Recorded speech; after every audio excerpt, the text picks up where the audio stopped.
Dans énormément de domaines, les vibrations sont un problème, notamment pour les performances, la durée de vie des structures et le confort des utilisateurs.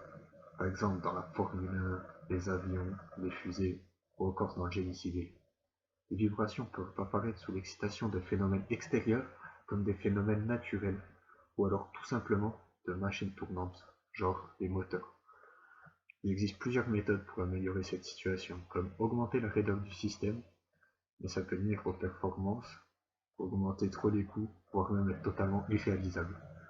C'est pour ça que les ingénieurs ont eu l'idée de créer des absorbeurs dynamiques accordés, plus connus sous le nom de TMD, en anglais les initiales de Tuned Mass Damper. Le plus célèbre est certainement celui de la tour Taipei 101, où la masse placée en haut de la tour pèse 730 tonnes et permet au building de réduire énormément ses mouvements lors des tremblements de terre ou des fortes rafales de vent. Le principe des absorbeurs dynamiques accordés est plutôt simple. On va prendre un immeuble comme exemple. Lors d'une sollicitation, il se met à beaucoup vibrer lorsqu'on arrive sur sa fréquence propre, qui est définie par sa masse, sa taille et sa raideur. On conçoit alors le TMD en le réglant pour qu'il ait la même fréquence propre que le bâtiment. Et ainsi, lorsque le bâtiment se met à vibrer sur cette fréquence, il va transmettre son énergie au TMD, qui va se mettre à vibrer à son tour.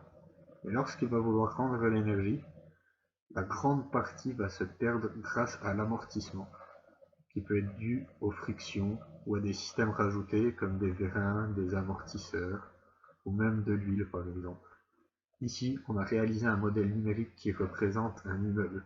Il est caractérisé par une masse et des poutres qui représentent la raideur.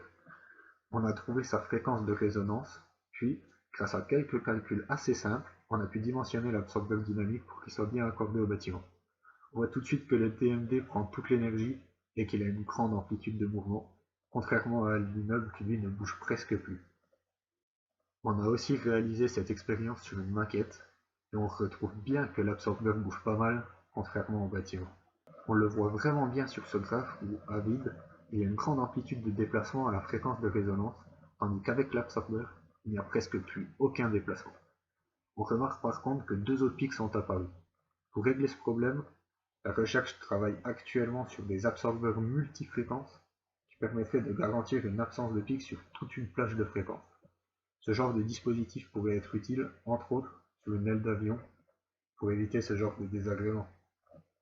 On a pu voir ensemble comment l'absorption vibratoire était une stratégie pertinente et efficace pour amortir les vibrations en plus d'être peu coûteuse. Ça permet de répondre à des enjeux de taille comme le confort dans les transports, une nuisance acoustique ou encore la pérennité des structures. La simulation numérique et la caractérisation expérimentale des vibrations sont des outils indispensables pour concevoir et dimensionner de manière optimale ces dispositifs. Les TMD sont aussi intéressants pour leur faible impact environnemental par rapport à d'autres solutions, à base de polymères notamment. Ils sont encore en développement sur les systèmes de demain, comme les éoliennes par exemple.